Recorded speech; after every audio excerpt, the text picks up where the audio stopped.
All right, let's talk about what we can do about this. There is no question now. We know for a fact that lockdowns kill people. We know that it damages our physical condition, our mental condition. We know it damages our relationships. We know it reduces the quality of our lives, sometimes close to zero. We know that suicides go up, drug abuse goes up, alcohol abuse, child abuse, domestic violence. We know that it destroys small businesses. We know that this is bad for us, and this is not acceptable. Now, civil disobedience is not my specialty, but there's a lot of information out there on the internet if you want to get creative and figure out how to resist and how to rebel. There are certainly ways to do it. So I've come up with a list of ways that I feel like help me categorize what I want to do in my mind. I'm sure you've heard of the movement of do not comply. And from that, I got the idea of a couple other do nots that I think are worth considering. Do not comply, do not concede, do not support, do not mandate, do not enforce, do not censor. We'll go through what each one of those mean, and you'll be able to see how you might want to participate in each of those and motivate businesses, governments, and law enforcement, citizens in your community to participate. All right, do not comply. This applies to citizens. Do not comply with oppressive legal mandates. Do not comply with oppressive business mandates. Go where you want to, do what you want to, just like as if it wasn't a lockdown. There are passive ways of not complying, and there are more assertive ways of not complying. I'm going to leave that up to you. But here are some basic guidelines that I have learned from noncompliance. First one, meditate. This is crucial. Get quiet, be at peace, and have clarity in your mind before you go about not complying in a way that is going to either invite or create chaos. It will help you see clearly, it will help you control your temper, and it will help you remove your ego from the equation. With your ego removed, the triggers get removed, and you can focus on what you're here to do, not what you're suddenly triggered to do. You will respond instead of react, and that will make you powerful. You will be able to make calculated decisions in the face of escalated emotion, okay? Second, it's best to have at least one other person with you. Third, it's good to record your non-compliance, especially when there's an altercation. Fourth, have a plan or begin to develop one as you get better at it. Learn as you go. Prepare to be confronted. That's number 5. I didn't number this list, so let's just stop giving the numbers because I'm going to miss them at some point. All right, the next one. Learn how to use the law to your advantage. Something that I learned from my experience is that trespassing and disturbing the peace can be a very affordable way to make a hell of a scene. You can get a lot done for $100. In relationship to that, something else I recommend is carrying your own handcuffs. You can buy these on Amazon. I believe that they are for official use. I think they're strong. The reason I carry handcuffs is so that I am less likely to be able to be charged with resisting arrest, and I'm less likely to be abused by officers who show up, who claim they're trying to restrain me, and are abusing me while they're trying to restrain me. If I'm already handcuffed when they get there, number one is the confusion factor, I think is, well, it's only going to work for a little while until they start realizing that everybody's handcuffing themselves ahead of time. But if you're recording the situation or someone's recording it and you're handcuffed and the cops show up and throw you on the ground, how could they possibly legally justify that? Carry your own handcuffs. And if you have a key in your back pocket and you don't get arrested, well, then you can unlock yourself. And if you do get arrested, well, go ahead and tell them, I've got a key in my back pocket. You might want to hold on to that for me. The next thing is have somebody available with an extra key to your car so that they can come pick it up if you do get arrested. and have somebody who can feed your pets if you're not coming home that night. Second is do not concede. We had do not comply, and now we have do not concede. And instead of this being in relationship to the law and to businesses, this is in relationship to other people. And basically what it means is engage in dialogue and not just online. If you hear someone supporting the lockdowns and tyranny, you have a right and maybe an obligation to speak up. Just remember, this is Nazi Germany before they started rounding up people. That is the condition we are living in. This is your moment to take a stand, legally, financially, socially. There is no reason you should be uncomfortable calling other people on their bullshit about this. They're the ones who should be uncomfortable for supporting tyranny. So if you hear someone talking about the lockdowns in a positive way, don't be quiet. Don't be quiet.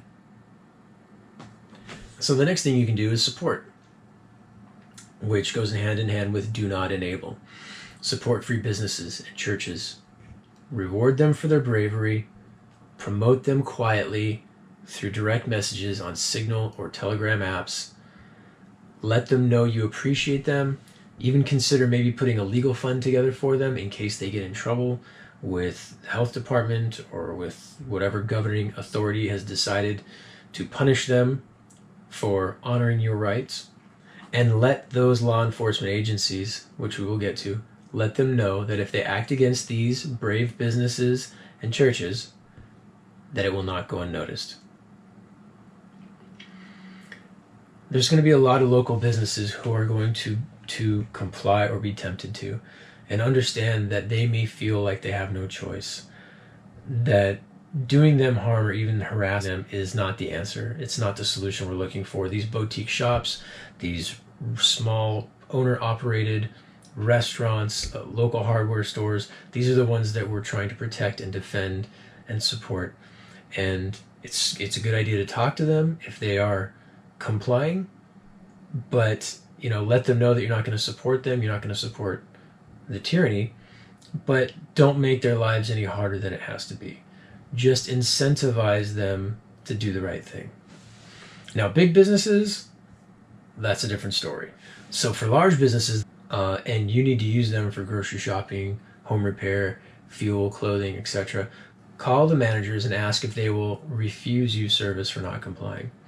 And if they say no, then ask for them personally when you arrive, so that you'll make your shopping experience much smoother. If they say yes, let them know the truth, which is that there are rumors swirling around about rebellious mobs acting against large corporations that comply with the tyrannical mandates and laws. Understand what I'm saying? On top of that, if you go in and they won't serve you, prepare to pay in cash and know exactly what your bill is.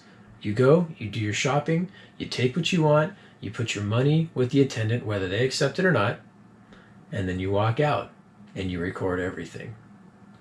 Now, some people just aren't going to pay. I think there's going to be a lot of that going on. I think there's going to be a lot of mob activity in the direction of large corporations who support this tyranny. And that will make for a very interesting decision for these companies. We have to learn how to speak their language and motivate them. I'm not saying that stealing or mobbing is the way to do it. I'm just saying I've talked to a lot of people, and some things are probably going to happen that way, and there's nothing I can do to control that. We need to let these corporations know that they are expected to be the financial muscle to defend us against the mandates and the tyranny. They have the financial ability to litigate and to sue these legislators that are creating these mandates. And we need to find a way to motivate them, to help them understand that it will hurt them more to comply than it will to resist. For churches who are willing to close their doors and enforce these mandates, I personally have a zero tolerance policy for that. It is my own personal belief that cowardly churches are the bottom of the barrel, and I think that they should be punished. I would never go back to a church that locked down a second time, and I personally think that they should never open again. All right, the next one is do not legislate, and that is pretty simple. Contact your officials, the local, state, federal level. Let them know that you are not cool with the lockdowns, that you will remove them from office, that they are not going to get your vote. They may even be followed around and harassed, and people may end up coming to their homes protesting. And anyone who legislates the mandates, they need their lives to be made twice as uncomfortable as those who they have legislated against. Let them know that you're not accepting a CBDC mandate, tell them not to vote for that, and that you're not cool with large investors coming in and buying up homes simply because mandates have created a situation that makes small homeowners and small investors in a bad position. And don't forget to mention the travel restrictions. If we end up with some of those, make your voice heard. Do not legislate. All right, the fifth do not is do not enforce. Contact your law enforcement agencies now. Don't wait. Get to know people at the law enforcement agencies now. Ask them if they are going to enforce the mandates. If they say yes, let them know that you will make that public. Go into these agencies and introduce yourself. Talk to the highest ranking officer that you can. Get to know your sheriff if he's available to you. Get to know the chief of police. And this also applies to administrators and bureaucrats who are going to be making decisions on whether or not to enforce things, people in health departments. Don't forget Highway Patrol. If they intend to enforce the mandates, let them know that you will not be complying and that most people will not be complying in the community, that they are going to have a very tough job if they are going to be enforcing these mandates, and that when this is all over, they will not have jobs. Let them know that you intend to be arrested repeatedly for not complying, and let them know when they show up to a call and you're the one sitting there that you're not dangerous, that you don't intend to do anybody harm, and that there is no reason to beat you up. And I think getting to know your local law enforcement agencies will go a long way in helping with this do not enforce. And if they do enforce, I think they will go a little bit easier on us if we're willing to let them know that we're a part of the community ahead of time, that we have the courage to show up and the integrity and the character to let them know what's coming. So don't forget to talk to health officials who may be enforcing some of these mandates. They need to know that they are traitors. And if you see them going around actually checking in on businesses, restaurants, and things like that, let them know what assholes they are, and that they don't need to come around, and that next time they come around, maybe they should have security with them. We need to put a burden on the enforcement of tyranny that is unbearable.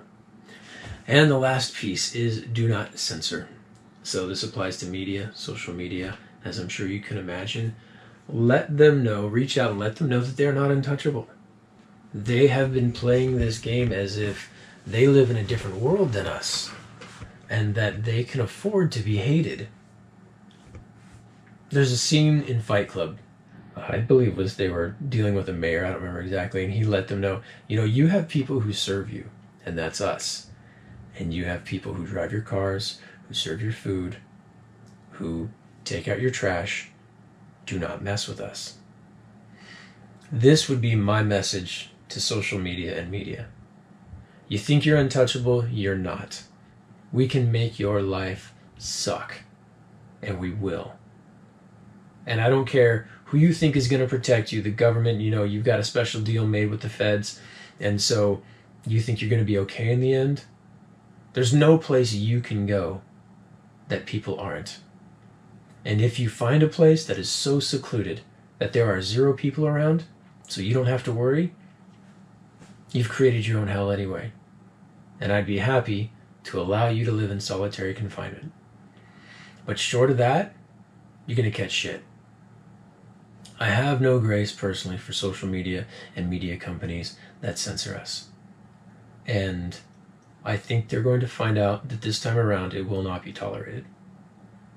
This would be a lot of work for one person to do. Don't do it by yourself. Start forming communities. Get people together who can help you break up some of this list of things to do and delegate. You know, somebody can take care of certain departments that they go to, certain police departments. Someone else can handle calling the grocery stores. Someone else can handle calling the big box stores. Get a team of people together and start working on this and start preparing. All right, that's it. I hope it goes well for you, and take care.